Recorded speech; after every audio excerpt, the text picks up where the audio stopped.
This is Colossians 1 and 15 on down. So who is the image of the invisible power, the firstborn of every creature? That's Yahawahshi. Go on. For by him were all things created that are in heaven, that are in the earth, visible and invisible. Everything was created by him that's in the heaven. That means he was the first spirit created. And then he created all the other angels. Yep. The heavens, everything visible and invisible, he created. The Most High gave him the blueprints and said, look, set all that up. It said, yep. It said, whether they be thrones or dominions or principalities or powers. Wait a minute, thrones, dominions, or principalities. What's a principality? Principalities are what? Hey, you dealing with the spirits on the left-hand side. That's why they trembled when Yahawahshi during his ministry said, Right. we know who thou art, thou art the Son of the Most High. That's right. It's not thy time yet. Right. They knew it was a certain time for them That's to run right. havoc on this earth. They yelled out to Yahawahshi. We know who you are. You're the Son of the Most High. Yeah, but even my man in Friday said that, man. Friday, at the end of the movie. He said his my man, Friday, the movie was Friday. At the end of the movie, he told Chris Tucker, it's the principle of the thing. It's principalities. Big Worm. Big Worm. Yeah, Big Worm. He Yeah, said Big that. Worm Yeah. said that. He said, look, Smokey, it's principalities that's involved. Principalities involved. Yeah, but he was right. He was right. Yep, it says dominion or principalities or powers, all things were created by him, for him. Wait a minute. Were created by him, who? Yahawahshi. For him, who? Yahawahshi, meaning they were subject unto him. Go ahead. And he is before all things, and by him all things consist. And he is before all things, and by him all things consist. Romans the 4th chapter. When the fullness of time was come, God sent forth his son, made of a woman, to redeem them that were under the law. That's Romans. What's that, Romans 4:17, I think it is? When the fullness of time was come, Yahweh sent forth his son, made of a woman, made under the law, to redeem them that were under the law, which were who? The 12 tribes of Israel. That's what the redemption was for. We read in Isaiah the 1st chapter where the Most High said, look, man, your new moons, your Sabbaths, your feast days are an abomination unto me. So where did the redemption come from? The redemption was from the Son. Because now it was time that Israel needed a Savior, and it was time for the Most High to make good on the promise he made to Abraham. Yeah. But this was another way that we was able to get the promise, because by the works of the law wasn't flawed, we were flawed. Because we couldn't keep the law. So the Most High is bound by his word. So the letter of the law, we're all dead.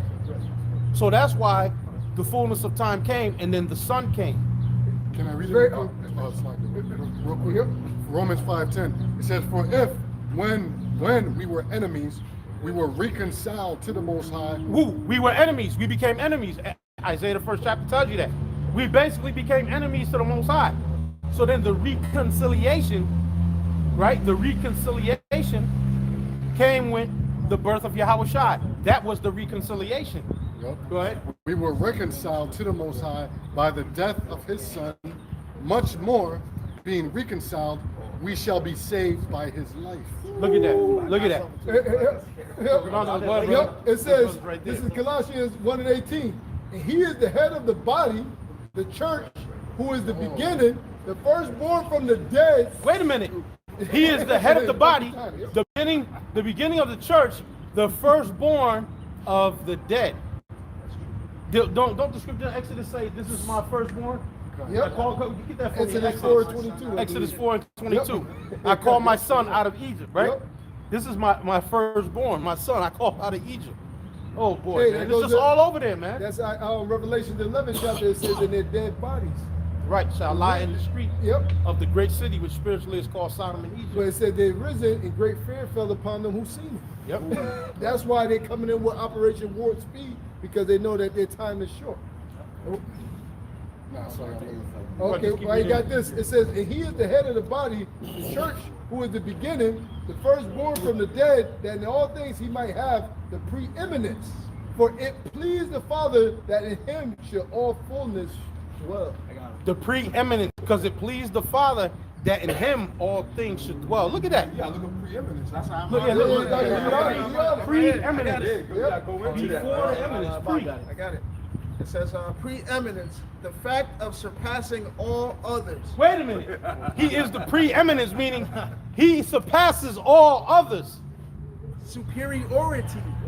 So wait a minute. That's why when Peter said, "Look, we're gonna build a tabernacle to Moses, to Elijah, and to you, Yahawahshi." And what happened?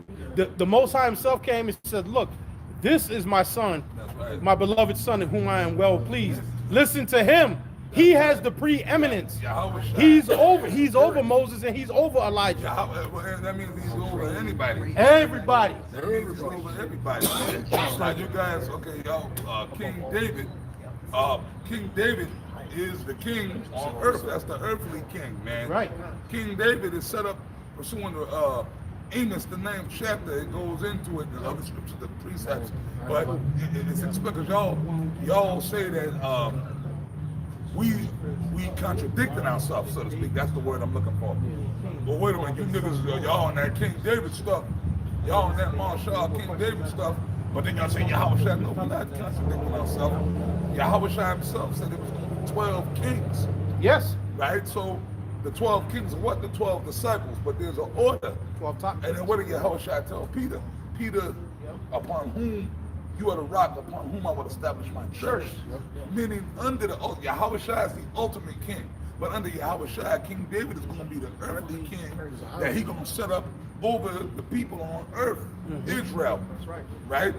Because it tells you right there in Amos, the 9th chapter, that the Lord was going to raise up David again to sit in his stead. Everything, man, there's all kinds of stuff. I will raise him up as in the days of old. We always bring out Ecclesiastes 1 and 9, right? We bring up, man, oh man, come on, there's so many different scriptures in Romans, Revelations. It goes into that. It goes into everybody, the men, whoever you were in the past, being set back up in your stead.